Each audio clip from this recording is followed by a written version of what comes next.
Olá, senhoras e senhores, você está no canal Direto da Cozinha, um nome que não tem nada a ver com o canal, porque não falo de culinária nesse canal. E nome ruim, nome ruim, nome ruim. Nome não é ruim não, tá? O nome é bom, para. O nome do quadro é Clube do Filme. Aqui você vai ter não só a minha opinião sobre um filme específico, mas também de outros canais que falam de cinema. Canais de pessoas muito legais, de garbo e elegância e reconhecimento público nacional da audiência que nos ama. Que falta de humildade. Mas falando um pouco mais sério, o Clube do Filme é um quadro que gira canais que falam de cinema de alguma forma, e agora chegou a minha vez! E o filme que eu, pessoa do cinema cult, cinéfilo xiita, que só curte cinema iraniano, ontem assisti Os Branquelos. Escolhi o filme chamado Lobo de Wall Street. E a gente pode fazer com o Lobo de Wall Street o que quase todo mundo faz na internet, que é fazer textão, só que dessa vez é em vídeo, e você pode dar graças a Deus que você não vai precisar ler. Pra mim, o Lobo de Wall Street é uma versão cult de American Pie. É só isso que eu tinha pra dizer, falou. Se você vai analisar, tem vários elementos que são de besterol dentro desse filme. Tem que é as festas loucas, americana, que entendeu? Que o povo se mata, a outra raspando a cabeça, fazendo coisa maluca no filme. Tem um monte de cena de sexo, um abate de 775 palavrão, fuck off, motherfucker, shock, lucky fuck. Do nada o Jonah Hill mostra a piroca, entendeu? É muito besterol. Só que, por mais que tenha elementos de besterol, tem uma coisa cult envolvida dentro desse cinema, então se torna um clássico. As atuações brilhantes, porque eu considero muito brilhante, embora seja uma atuação estilo Jennifer Lawrence, ou seja, vou fazer várias caretas, que é pra ser indicado pro Oscar. Mas embora tenha todos esses elementos de besterol, é um filme muito bem construído. O seu roteiro é muito bem detalhado, que é um estilo Scorsese de fazer o filme, ou seja, o primeiro ato tem 2h30.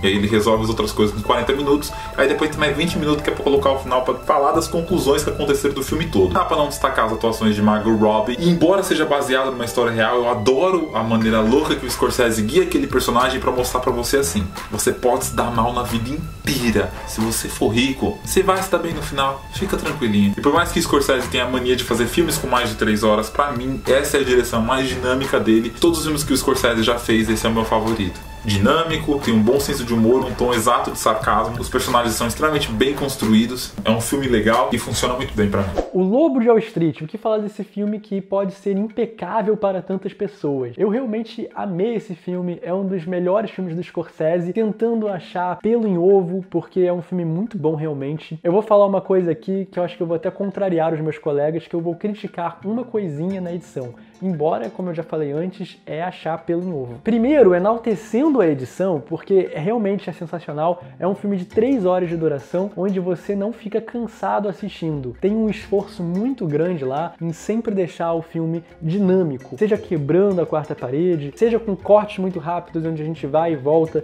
Então sempre tem um esforço ali pra gente não cansar. Afinal de contas, é um filme bem extenso. E esse esforço, ele é válido e acontece de uma forma positiva. Então existe de fato uma edição, um corte muito bem feito nesse filme, quase que perfeito. Mas eu falei que é achar pelo em ovo, não é mesmo? Então o que eu não gostei da edição? Alguns momentos, você consegue contar nos dedos, eu acho, mas alguns momentos do filme, as coisas acontecem muito rapidamente. Existe uma transição de momentos que são uns pulos, né? Tem um abismozinho entre uma coisa que acontece e outra. Às vezes passam-se meses, às vezes passam-se até anos. E eu não tô falando dos momentos que temos as legendas onde aparece 18 meses depois, ou qualquer coisa assim. Não, tem momentos que nem isso acontece e você prestando bastante atenção no filme, você percebe, aconteceu uma transição de tempo. Até porque eles falam, mas eles falam de uma forma muito sutil. Isso me dá um gosto meio agridoce, porque eu senti um pouco dessa sensação de estamos correndo com a história. Precisamos passar logo dessa fase. Precisamos ir logo para outro momento da vida do personagem. E é um filme muito longo, onde as coisas acontecem com uma certa calma, né? Então existe um pouco desse atrito. Dessa vez agora que eu revi o filme para fazer a crítica aqui pro clube, eu tive essa sensação. A história passa muito rápido e temos uma transição de meses ou então até de anos. Acho que são, assim, 5 momentos no filme todo que isso acontece e que você tem essa sensação do tipo, por que isso não foi mais bem explorado? Por que isso não foi mais bem mastigado ali, apresentado? De repente, uma cena ali no meio de uma transição para outra, para não ficar uma coisa tão assim, uau, já estamos em outra fase, ok, beleza, mas o que aconteceu? Foi explicado num diálogo, mas poderia ter sido explicado talvez numa cena, talvez fosse ainda mais rico. Não, eu acabei de descobrir que esse senhor aqui roubou meu foco, não sei por quanto tempo estou falando sem o foco aqui em mim, sim nele. Esse cara realmente, esse personagem é um cafajeste, né? Pô, Qual foi, né? Se você por acaso tem alguma preguiça de assistir filmes longos, comece por esse aqui porque ele é um ótimo candidato, que tem uma edição muito boa e talvez você veja sem sentir tanto, sem ser uma coisa tão maçante, as 3 horas de duração que tem esse filme. É isso, nos vemos no próximo Clube do Filme. Um beijo, tchau, tchau. Fala Clube do Filme, aqui é o Pedro Santana do canal Abaixo da Crítica. Então vamos começar um pouquinho aí sobre um dos grandes filmes do Martin Scorsese, O Lobo de Wall Street. Então assim, é até difícil escolher o que destacar aqui no Lobo de Wall Street, pois é um filme que conta com atuações fantásticas aí do DiCaprio, do Jonah Hill, da Margot Robbie, também tem um enredo muito envolvente, uma história muito interessante, mas o ponto que eu acho mais legal aqui desse filme é a própria direção do Martin Scorsese. Eu adoro como ele constrói todo o filme através da narrativa do Jordan Belfort, interpretado pelo Leonardo DiCaprio, e como é que ele usa esse mecanismo para mudar a sua perspectiva um pouquinho, porque o Jordan Belfort não é um narrador 100% confiável, ele tá te contando a história dele a partir da perspectiva que o deixa mais favorável no cenário. Então é realmente um mecanismo muito interessante que o Scorsese já tinha usado ali em filmes como Goodfellas e Cassino, mas é que ele leva isso ainda adiante, tornando ainda mais direto com a quebra da quarta parede. Então ele aproveita a quebra da quarta parede para comunicar tudo muito diretamente com a audiência e criar ali o rapport entre o Jordan Belfort e o público, que é uma coisa bastante interessante porque ele tira a nossa guarda, a gente começa a confiar um pouco mais na história dele, a gente fica um pouco mais engajado. Então é uma utilização desse elemento narrativo de uma forma muito interessante, que deixa o filme mais engajante, que quebra o ritmo muitas vezes, porque é um filme bastante longo, então cada vez que tem uma sequência muito longa, a gente volta para a narrativa do Jordan Belfort através da quebra da quarta parede e a gente se mantém ali dentro da história. E é um recurso que permite uma diretude muito grande, como eu tô tendo com vocês aqui agora. Você tá somente me vendo aqui falando direto com a câmera, da mesma forma que você vê o Leonardo DiCaprio falando com a câmera lá no filme Lobo de Wall Street. Então realmente é um mecanismo que eu gosto bastante, que só o Scorsese conseguiria utilizar tão extensivamente sem parecer forçado. Ele conseguiu integrar isso de forma orgânica na narrativa e eu acho que trabalha perfeitamente com a questão da atuação, da montagem do filme para trazer aí um material que é excepcional e especialmente consegue destacar a habilidade do Leonardo DiCaprio como ator e também do Jordan Belfort como um grande contador de histórias. Então realmente eu acho que Lobo de Wall Street é um excepcional filme que mexe muito com a sua perspectiva, trabalha um pouquinho com as suas expectativas e subverte elas por várias vezes, inclusive mostrando cenas que não aconteceram de fato de uma certa maneira para depois te revelar a verdade. Então realmente é um filme que é muito surpreendente e te sempre mantém engajado através de mecanismos como da utilização da narração, da fala direta quebrando a quarta parede, das atuações, de alguns movimentos de câmera mais elaborados. Então realmente é um filme que eu recomendo bastante aí, O Lobo de Wall Street. Primeiramente, antes de dizer qualquer coisa, eu gostaria de colocar aqui esse gif do Matthew McConaughey, que faz uma pequena participação no filme e que ele levou o Oscar naquele ano por seu desempenho lá no filme Clube de Compras Dallas, tirando a estatueta das mãos do DiCaprio.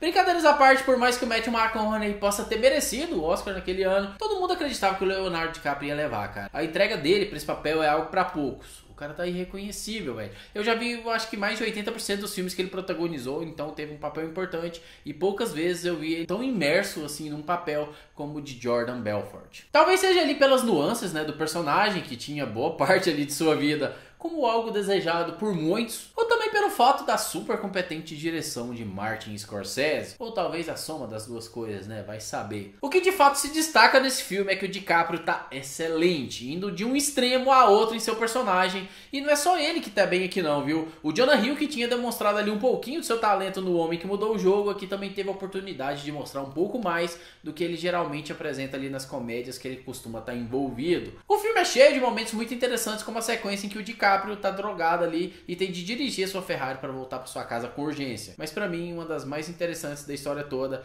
e que representa todo o plot do filme é quando ele tá ali na mesa com seus possíveis futuros funcionários e pede que um deles, vivido pelo Jon Bernthal, nosso querido justiceiro, venda uma caneta para ele. A solução dessa cena é algo minimamente genial. Brad, mostra pra eles como se faz. Bom, me vende essa caneta. Vai, observa. Quer que eu te venda essa merda de caneta? Esse aí é o meu garoto. Essa caneta? Vende qualquer tá. coisa. Faz um favor aí, escreve seu nome naquele guardanapo pra mim.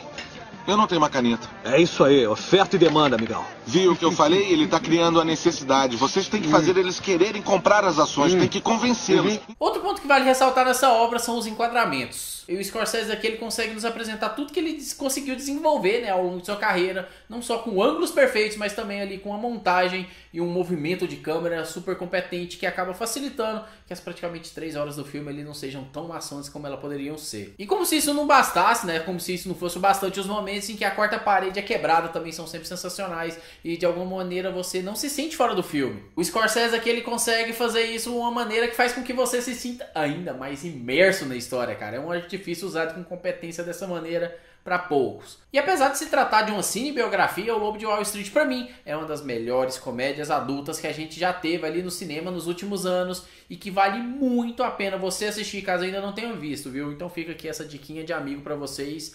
E eu sou o Marcos Lázaro dando meus pitacos sobre O Lobo de Wall Street aqui no Clube do Filme.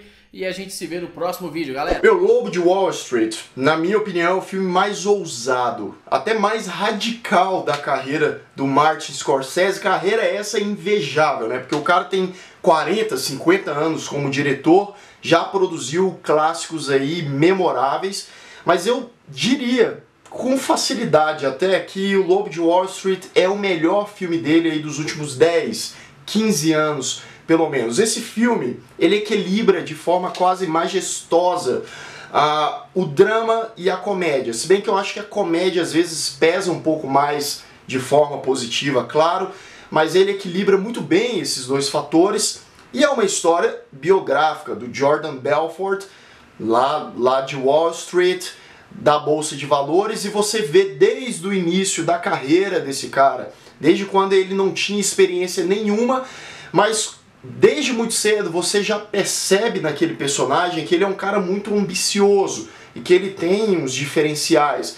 Você vê no momento crítico ali que ele precisa, né, sair do casulo e se reinventar na medida do possível, e não é à toa que o cara fica aí milionário. E muito dessa magia do personagem é por conta do nosso incrível Leonardo DiCaprio, que aqui está em uma das suas melhores atuações. E o elenco desse filme como um todo está excelente. A Margot Robbie foi o filme que catapultou ela. O Jonah Hill, inclusive, tem um fator muito interessante, porque o sonho desse cara era trabalhar com Martin Scorsese. Por conta disso, ele propôs que o salário dele fosse baixo, para ele conseguir o papel. O cara recebeu só cerca de 60 mil dólares pelo papel, mas tá lá, tá muito bem, tá fazendo um trabalho muito bacana aqui. Um fator que pode incomodar algumas pessoas é a questão do filme ser uma odisseia de 3 horas, né? Um épico mesmo da vida real, poderíamos dizer assim, mas o filme passa de forma bastante natural, né? Quem capta a essência, porque a gente está acompanhando o desenvolvimento de um cara que era relativamente inexperiente no início, digamos assim, e ele se torna um verdadeiro lobo, um verdadeiro falastrão, espertão, sem contar na trilha sonora funcional que casa muito bem com os momentos do filme e a direção excelente do nosso querido Martin Scorsese. Tá aí um filme, uma pedida certa para você que gosta de grandes clássicos e ainda não assistiu esse jovem clássico contemporâneo aí. É isso, meus amigos, esse foi o Clube do Filme. Eu espero honestamente que você tenha gostado. É uma iniciativa nova de vários canais que falam de cinema para discutir filmes. Se você não assistiu O Lobo de Wall Street, você pode assistir, porque eu acho que é um filme que você vai gostar. Além disso, você também pode seguir todos os canais que estão aqui na descrição. Todos eles têm um conteúdo que fala de cinema e séries. Todos eles são muito legais e eu recomendo todos eles. Você pode também maratonar o meu Direto da Cozinha através desses 4 vídeos que estão aqui. Me seguir nas redes sociais que estão na descrição. Se você não é inscrito nesse canal, você pode se inscrever, você pode deixar seu like, deixe seu comentário aí sobre o Lobo de Wall Street ou qualquer coisa que você queira comentar. E a gente se vê no próximo vídeo, que eu não faço ideia... Ah, não, é Pokémon. Eu acho que é Pokémon o próximo vídeo. Mas enfim, tchau, tchau!